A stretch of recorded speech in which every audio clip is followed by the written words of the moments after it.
Hello, ladies and gentlemen. This is Chris, aka Chris the Ninja, and I do want to thank you for joining me for another episode of the show here. If you would not mind, the link to my blog is going to be below. I would appreciate it if you would follow me out on that and just check out what I'm doing there.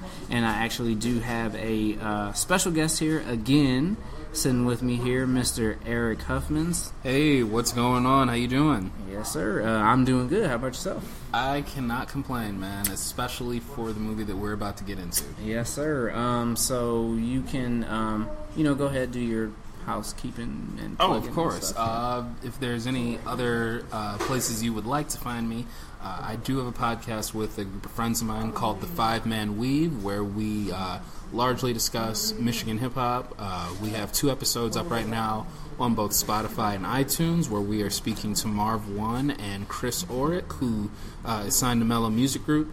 You can check that out at the5manweave.com, or you can check that out on Spotify and iTunes. Thank you so much. All right, so yes, so Eric and I did a just kind of discussion through for Bumblebee, and today we're going to be doing another flick that is coming out during a jam-packed holiday season, which is Spider-Man Into the Spider-Verse. And hyperbole aside, this movie is fantastic. It's incredible. I had high hopes for this film going in, and even with that, it completely blew me away.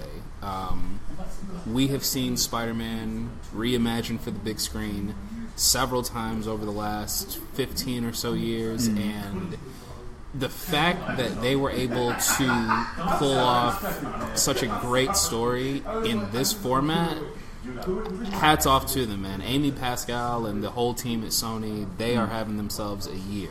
Yes, they're definitely having a good year with Venom as well. And we don't need to really get into that other than the fact that it absolutely crushed at the box office. Yeah, yep. But yeah, for Into the Spider-Verse, man, it is because like we were kind of talking about it.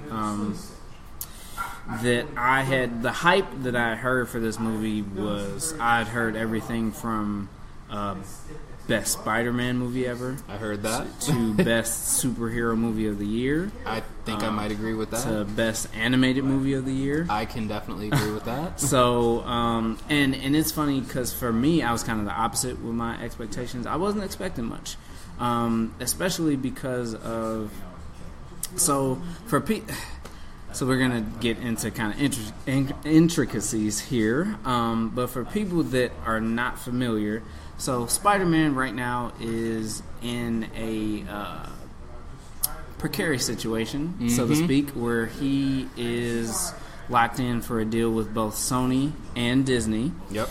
And they both have released projects featuring Spider-Man this year that are not connected in any way. So we've already seen Spider-Man in Infinity War earlier this year, played by Tom Holland, who was also Spider-Man in Homecoming and Civil War.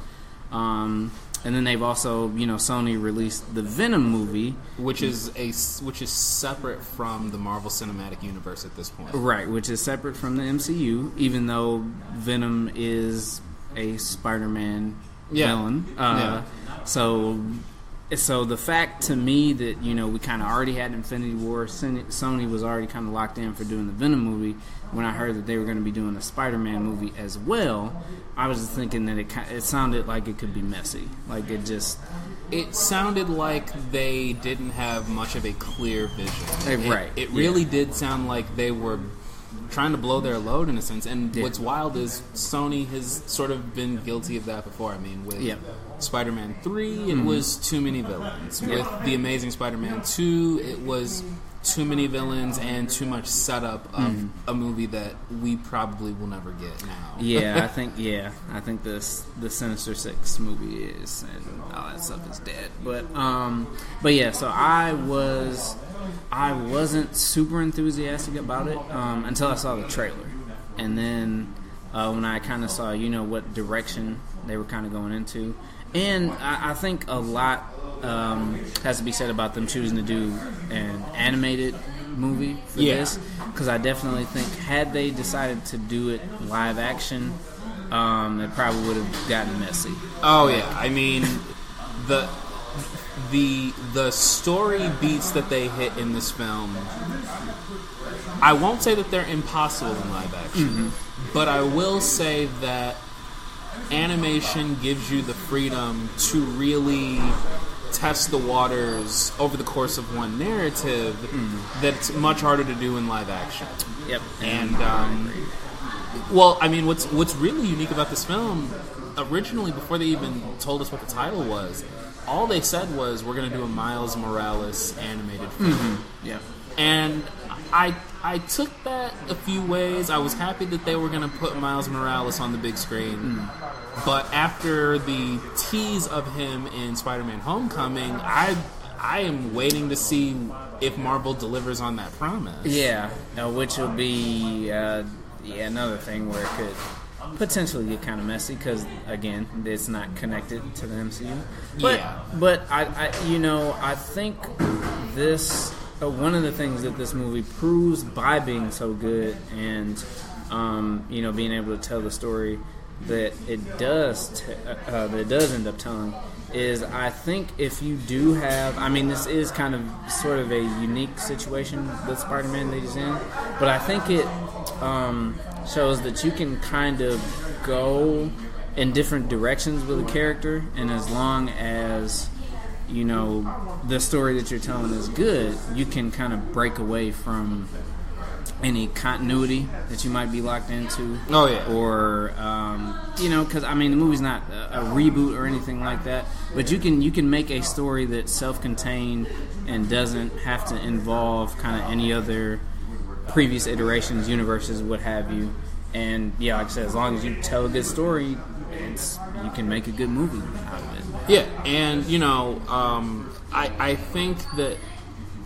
So, are you a comic book fan, a comic book reader? I am. Yes. Well, so am I. And as comic book fans, I think we usually have an understanding that there's certain material in the comics that we just sort of accept will never be on the big screen, at least in live action. Yes. So, for Sony to choose to go an animated route really opens the doors for the type of material that we can start seeing on the big screen, especially if this film finds its audience, which right now it's not so much that I think people are expecting it to flop, but I don't know if people expect it to really crush at the box office just yet. Yeah, and which is kind of weird because the Spider-Man character himself is one of the most popular superheroes ever, and even the ones that aren't that good, all of his solo movies have made a lot of money. Yeah, Sony has not made a live-action Spider-Man film that's made less than $700 million, which is incredible to think about. But this one is going to be switching gears. It's aimed almost at a kind of different demographic. All those movies were PG-13. This is PG rated. Definitely with the animated element and just kind of the tone that it goes for is definitely more family film, but it still has, not only does it have a ton of comic book elements, like if you read comic books or know anything about comic books, it literally is a comic book come to life. So it has not only elements of that, but it's the action was very good. It's very funny, and even like the humor itself, like while it does have kind of jokes aimed at kids and things like that, there's a lot of humor in it that adults would enjoy. Oh yeah, absolutely. And then there's a lot of deep cut stuff for comic book fans, for Spider-Man fans. Oh yes. So I feel like one of the triumphs of the movie is that it kind of does have a little bit of everything going for it. And I think that, like you're saying, it's I think a little bit harder to pull that off in live action. Yeah. Whereas in the animated format, like you can do that, and there are definitely areas where the movie switches tone, like not in a drastic way or anything like that, but it definitely, have a funny scene followed by a tragic scene followed by a big action sequence followed by, a quieter scene. Yeah. And at that kind of, tonal shift is a lot smoother, I think, in the animated format than definitely live action. Definitely, because the audience you're usually going for in an animated film, it's not that they won't have criticisms of your storytelling, but they're much more open to how expansive the story can be. And it's really remarkable. This film is remarkable for several reasons, but I have to compare it to the most recent Spider-Man outing we've had, which was Spider-Man Homecoming. One of the things I really enjoyed about Homecoming was they reimagined a lot of the Spider-Man origin story, but they were able to throw in classic elements from the Spider-Man comics.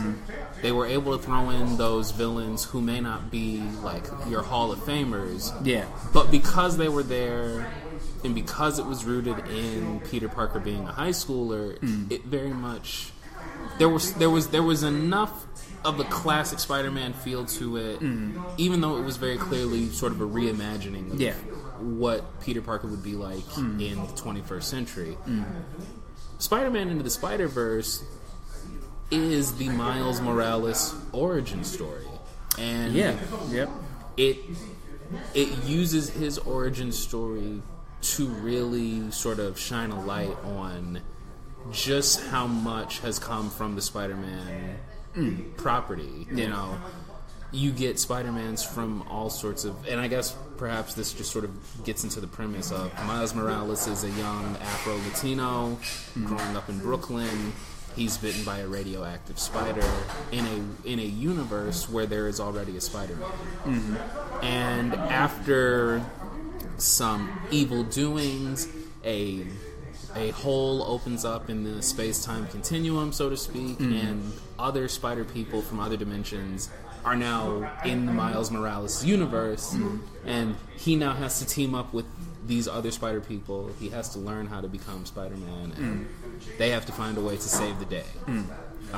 And that as a premise is really bold, because there's the risk of trying to tell the Miles Morales origin story, but it getting lost in the shuffle of so many other elements. And what I think this movie did really well was that foundation of Miles Morales and who he is as a character and what sort of drives him, that's never lost amongst any of the insane, crazy sequences that they have in this film.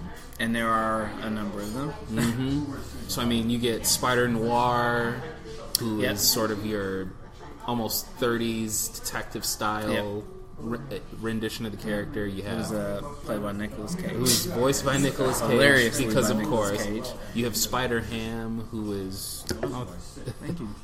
we are sitting in a coffee shop and someone just brought us some water, so shout out to that person. That was fantastic. If you're listening and you're from the Metro Detroit area, check out the Java Hut Cafe in Ferndale, right on 9 Mile. Right next to Orchid. If you party animals know what that is.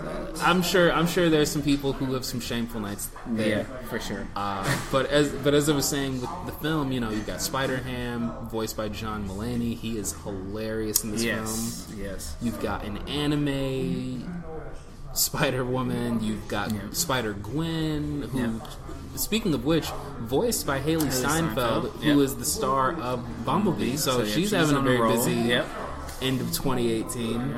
And you've got Peter Parker, somewhat disillusioned, who's voiced by Jake Johnson. And there's so much of the Spider-Man mythos in this film, and very similar to like how the Lego Batman really honors everything that's come with that character. This movie really does feel like a celebration of everything that's come from Spider-Man. Yes. And then and then we also got Chris Pine, who's kind of Peter Parker prime, I guess you could say.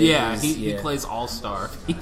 He's like the best version of Spider-Man. Like, he's in the comics, like when everything is going right for him. Like, he and MJ are married. like New York loves him, and you know, all that good stuff. I think one of kind of the other thing that makes the movie so great is that, like you're saying, like it's not only this kind of respectful collection of kind of these characteristics and tropes and things that we kind of come to know Spider-Man for.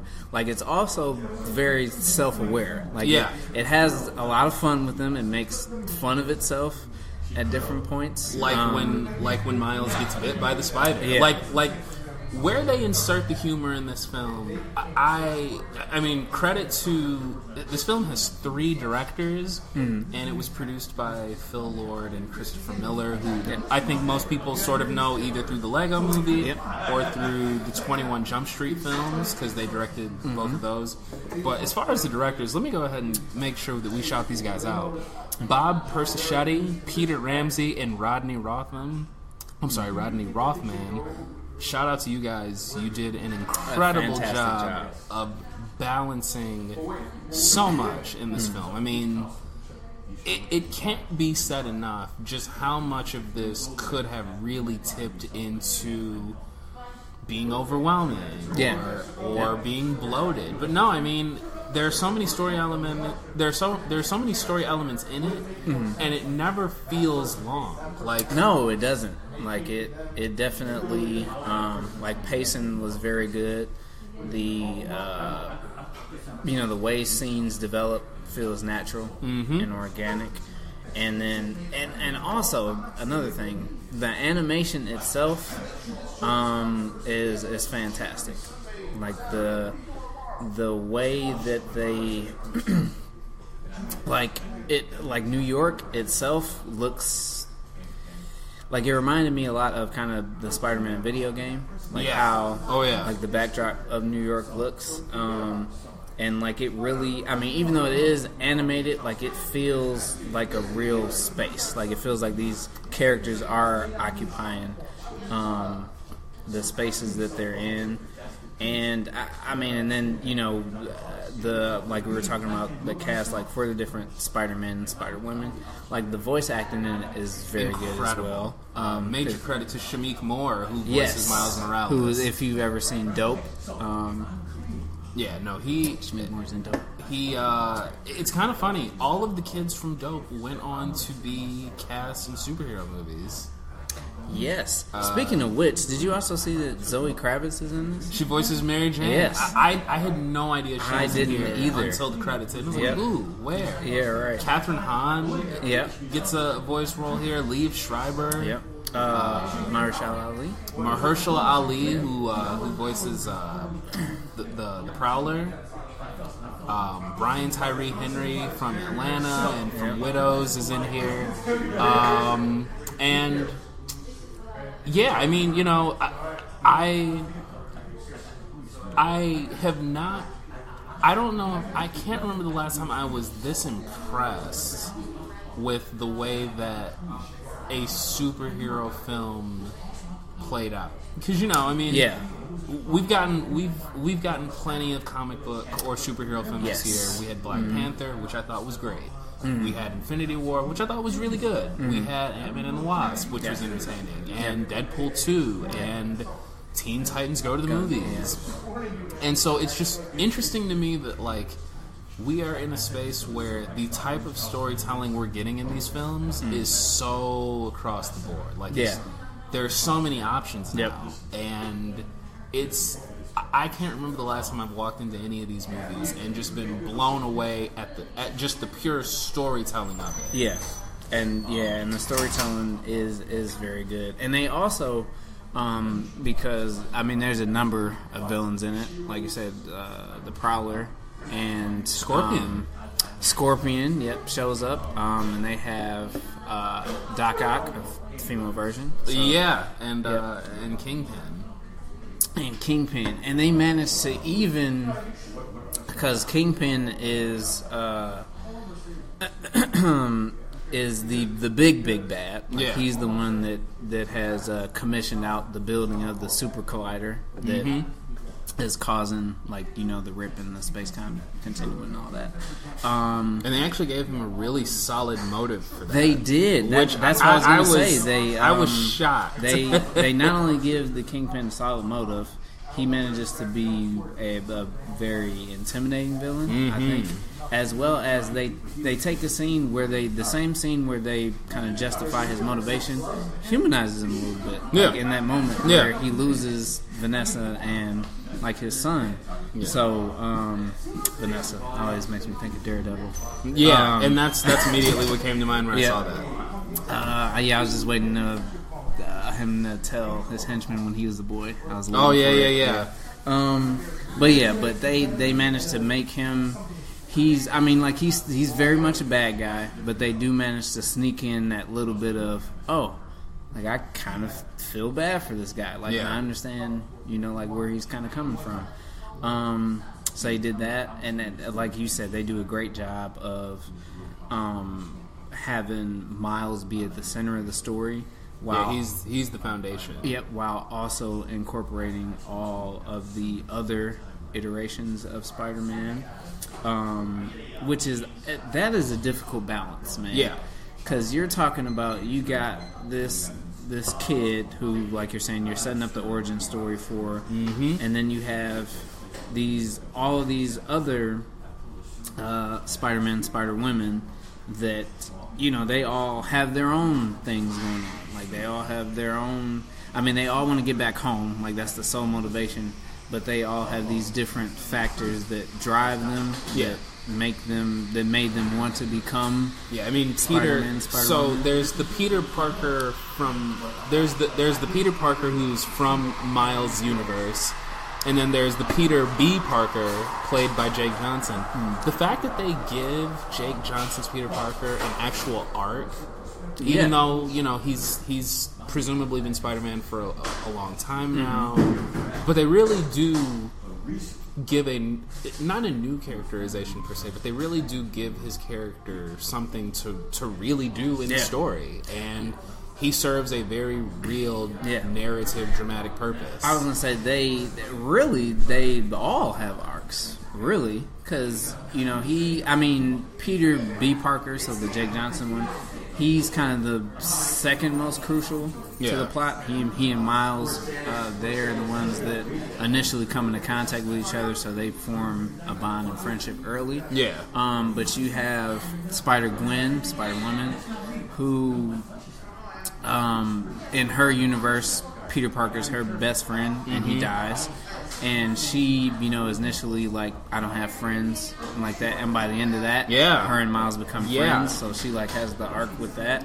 Crazy. You have the Japanese, mecha Spider-Man, chick, Penny Parker, who has her little arc because she's not an actual Spider-Man, but she has like a, basically a robot. Stand-in. Yeah, that the robot is Spider-Man or something like and that. And it's like her dad, I think. But basically her arc comes to an end where it like dies at the end. And she's just sort of able to move accept on. it. Yeah. She like finally accepted, like, okay, like I can, go to something else. Spider-Man Noir, who really for his arc is I mean, I don't know if that's much of an arc, but taking the Rubik's Cube. Yeah, because he's in his work, like he's monochromatic, and he like takes the Rubik's Cube to try to learn from it, which is kind of stupid. But I mean, and then the Spider Pig one was just goofiness, but. And I will admit that what's scary about how good this movie is, if they announced a Spider Noir movie, I would buy my tickets immediately. I probably would as well. Which is terrifying that he works so well in this movie. Yeah. Another thing that I want to point out, because I think this is something that I've read a lot of reviews, and not enough of them have made note of this. So Miles Morales, a lot of people, I think, sort of just think of him as being Black Spider-Man. But he's Black and Puerto Rican, and in the film, his mother, voiced by, I have to look this up because I've seen her in a bunch of stuff. I just. But anyway, him being Afro-Latino, his mother speaks in Spanish. And what I love so much about that, whenever you hear Spanish in the film, there's never any subtitles. There's no subtitles. Like, it's really immersive, and you really feel like you're right there with Miles through practically the whole movie. Yep. And I just thought that they handled that in such a great way. And the actress's name is Luna Lauren Velez, who I most recently saw when she played a character on How to Get Away with Murder for a season. Okay. But yeah, so, and she is, I believe, she is also Afro-Latina, so shout out to that form of representation, because man, when he walks out of the house and he's like on his way to school, and you just sort of hear the blurbs of people saying hi to him in English, and him responding in Spanish. Like, you can really tell that in a year where Black Panther exists, you can tell that they really were like very much aware of how important Miles' cultural identity means to his story. Yeah, I was gonna say, because it definitely, that's a very good point that you bring up. So it's not just the fact that Miles is just like Black Spider-Man, like you're saying, he's Black and Latino for his heritage, and they definitely make the culture a part of his character. Like he wears Jordans. Yes, he does. Yep. He listens to Chance the Rapper. Yep. He listens to Chance the Rapper. And it's a real character beat. Like, it's not like he's just a Spider-Man that just happens to be of color. Yeah. Like, he's a person of color that just happens to be Spider-Man. And you know what I mean? Like, and that ties into the overall message of the film about anyone can be wear the Spider-Man. mask. Yeah, like anybody could be Spider-Man. And I thought that was a fantastic message. I mean, of course, literally, we cannot be Spider-Man. But I wouldn't try. Yeah, I wouldn't either, especially not here in Detroit. Definitely not. But just the fact that everything that Spider-Man embodies stands for what he represents. Like, anybody can do that, and that's fantastic. And I love all the nods they have to the various creators of Spider-Man. So obviously there is the Stan Lee cameo, which I won't say too much about, but I will say that given the fact that we have lost Stan Lee, the way his cameo fits into the story, legitimately, that was one of the more heartfelt moments of any movie I've seen this year. You've got, and the movie moves so fast that you sometimes do have to stop and just sort of look for him. But you see nods to Steve Ditko, you see nods to Brian Michael Bendis, who is the creator of Miles Morales, and it's fascinating to me that they were able to put so much detail just lit into every frame of this film. Yep. And then they do. So they're about to hit the end here. I just want to say I thought it was really cool how they would do the introduction of the Spider. Oh people, and they would have actual comic books. To cue them in. It's so much. I mean, we could. Like I said, for about to hit the 30-minute mark, we could probably sit here and talk about this all day. But yeah, I would definitely say go see it. It's very, very good. Great characters, very immersive. If you're a fan, you have to see it more than once. Yeah, there's no way you're gonna catch everything the first time. And so by the time that you all are hearing this, there's a chance that I will probably literally be walking into the movie theater to see Aquaman. I was able to get hooked up with tickets to an early screening, and while I love James Wan and I'm very excited for it, I've got some high hopes for it.